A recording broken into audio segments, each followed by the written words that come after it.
Welcome to the Philosopherse, where we dive into the deepest questions of existence. Today we're exploring the culmination of our journey through Albert Camus' seminal work, The Myth of Sisyphus, a profound meditation on the absurdity of the human condition and the ultimate rebellion against it. This final installment in our series on Camus, Existentialist Masterpiece, promises to be our most challenging and rewarding discussion yet. It will delve into the profound philosophical implications of embracing the absurd, the nuances of Camus' proposed rebellion, and the practical application of this worldview in our everyday lives. To begin, let's revisit the core of Camus' argument. He asserts that the human condition is inherently absurd, arising from the fundamental conflict between our innate desire for meaning and the apparent indifference of the universe. Can you unpack this concept of the why absurd for our listeners once more? Certainly. Camus saw the absurd as an inescapable aspect of the human experience. It's the realization that we instinctively search for purpose, order, and coherence in a world that seems to offer none. We crave answers, we long for a grand plan or divine meaning, but the universe remains stubbornly silent. And this realization, this confrontation with the absurd, is not something we can easily dismiss or overcome, is it? Camus doesn't see it as a problem to be solved, but rather a fundamental condition of existence. Precisely. Camus rejects both suicide and false hope as attempts to escape the absurd. Suicide, he argues, is a denial of our freedom and responsibility, a cowardly act that avoids the challenge of living.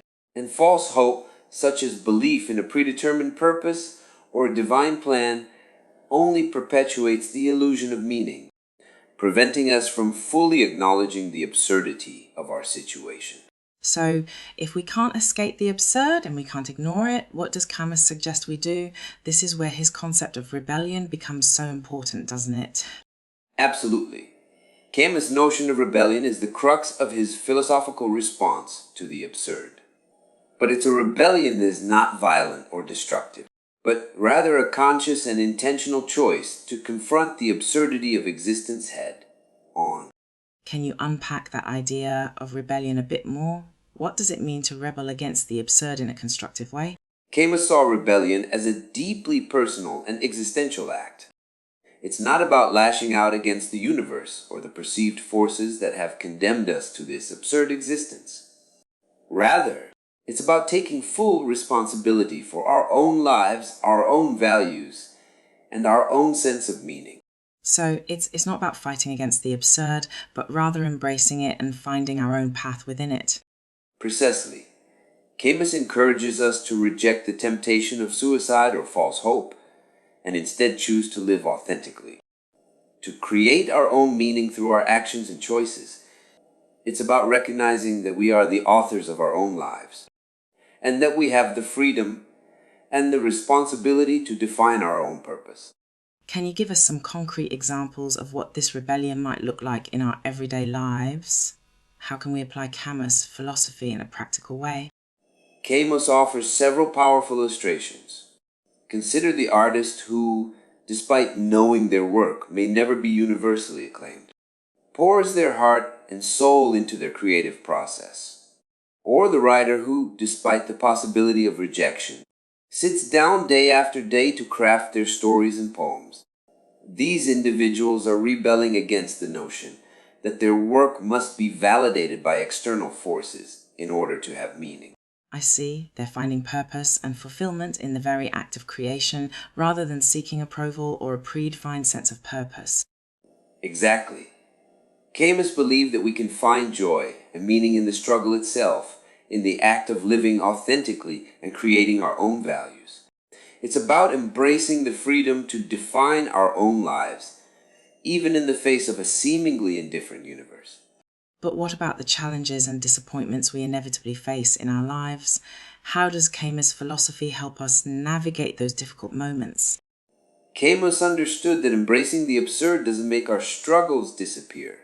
In fact, he saw the absurd as a fundamental aspect of the human condition, something we must confront and engage with, rather than try to escape.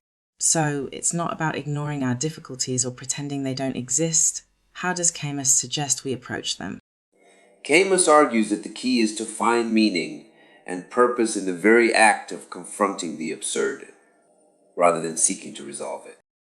It's about recognizing that the struggle itself can be a source of fulfillment and joy, even if the outcome is uncertain or unsatisfying. Can you elaborate on that idea of finding meaning in the struggle? How does that tie back to Camus' concept of rebellion? Camus saw the story of Sisyphus, the mythical figure condemned to push a boulder up a hill only to have it roll back down, as a powerful metaphor for the human condition. Yet, Camus believed that Sisyphus, in the midst of his endless, futile task, could find a sense of purpose and even joy in the struggle itself. Yes, the famous image of Sisyphus happy. Can you unpack that a bit more for us? What does it mean to find happiness in the absurdity of our existence? Camus believed that Sisyphus, rather than succumbing to despair or seeking an escape, could embrace the absurdity of his situation and find meaning in the simple act of defiance, of pushing that boulder ever upward. It's about recognizing that meaning and fulfillment don't come from external sources, but from our own choices and actions. That's a really powerful and inspiring way to think about it. So, even in the face of challenges and disappointments, we can find a sense of purpose and even happiness by engaging with the absurd rather than trying to avoid it or overcome it. Exactly.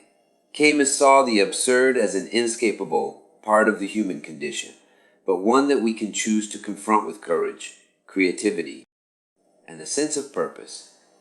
It's about rejecting the notion that we're helpless victims of a meaningless universe, and instead embracing our freedom to define our own values and create our own meaning. That's a profound and empowering message. But it also raises some deep philosophical questions, doesn't it? How does Camus' philosophy of the absurd and rebellion reconcile with other existentialist thinkers such as Sartre or Kierkegaard?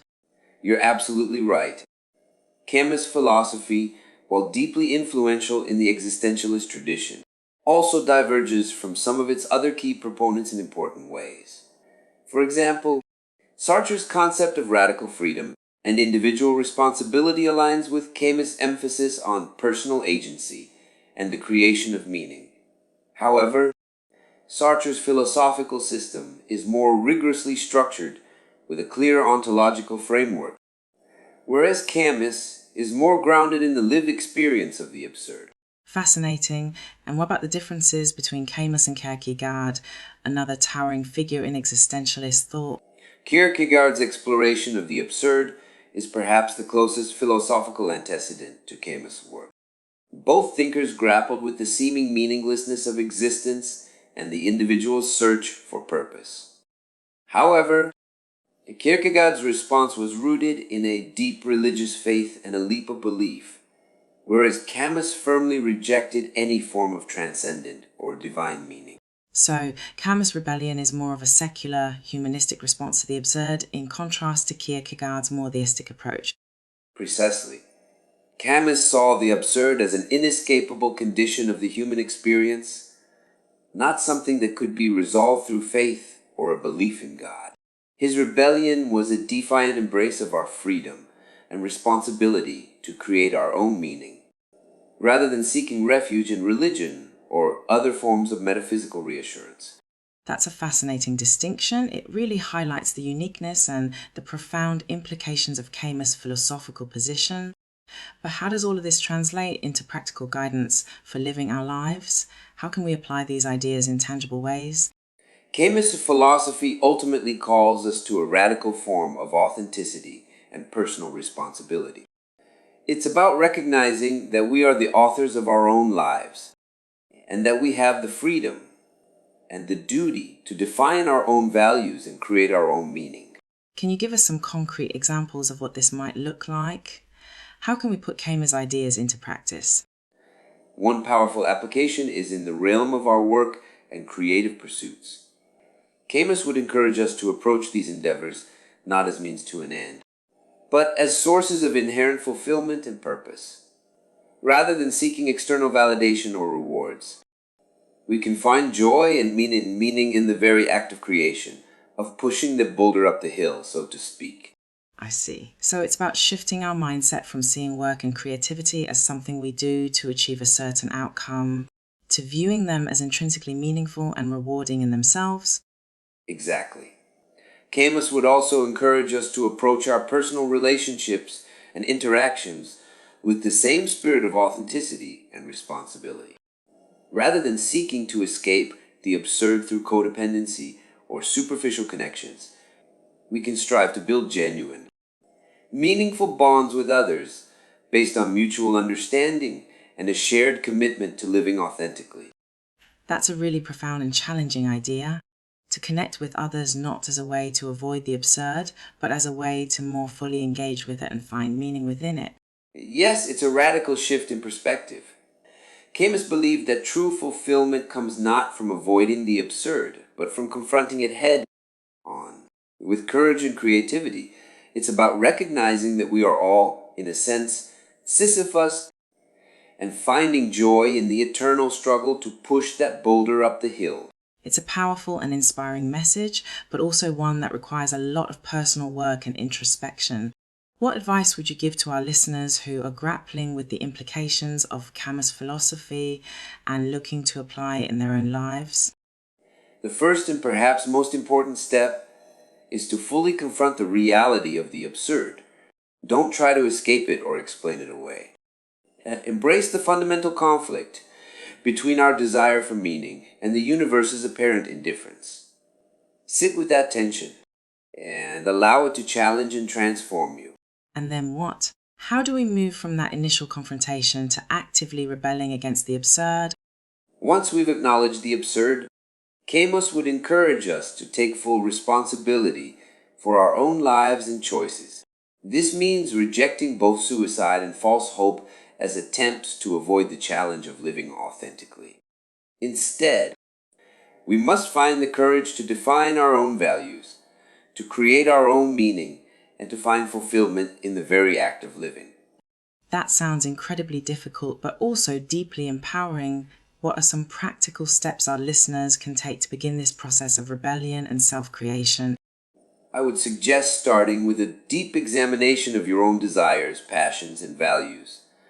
What truly matters to you, beyond the expectations of others or the perceived demands of society. What activities or pursuits fill you with a sense of purpose and joy? Even in the face of adversity, begin to orient your life around those core elements. And how do we maintain that sense of purpose and rebellion in the face of the inevitable challenges and setbacks we'll encounter? Camus would remind us that the struggle itself is the reward. When faced with difficulties, we must not seek to escape or resolve the absurd, but rather to find meaning and even happiness in the act of confronting it. It's about cultivating a mindset of resilience, creativity, and a deep appreciation for the journey, rather than fixating on the destination. That's a profound and inspiring way to approach life's challenges. As we wrap up, what would you say is the key takeaway for our listeners on Camus' philosophy of the absurd and the call to rebellion? The core message is one of radical personal responsibility and the freedom to create our own meaning. Camus challenges us to reject the temptation of easy answers, whether in the form of suicide, false hope, or the evasion of our freedom. Instead, he calls us to embrace the absurd, to confront it with courage and creativity, and to find fulfillment in the very act of living authentically. Beautifully said, and as Camus himself wrote, the struggle itself toward the heights is enough to fill a man's heart. One must imagine Sisyphus happy. Yes, that iconic image of Sisyphus, eternally pushing his boulder up the hill, yet finding joy in the struggle, is a powerful symbol of Camus' philosophy. It reminds us that even in the face of the absurd, we can choose to live with passion, purpose, and a deep sense of personal agency. Thank you, listeners, for joining us on this profound exploration of Camus and the concept of the absurd. Remember, the journey of finding meaning is a deeply personal one.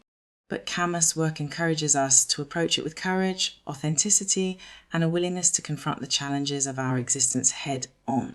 Until next time, keep questioning, keep exploring, and keep creating your own meaning. The Philosopher's will be here to guide you along the way. Thanks for listening, everyone. Let the rebellion continue. Onward into the absurd.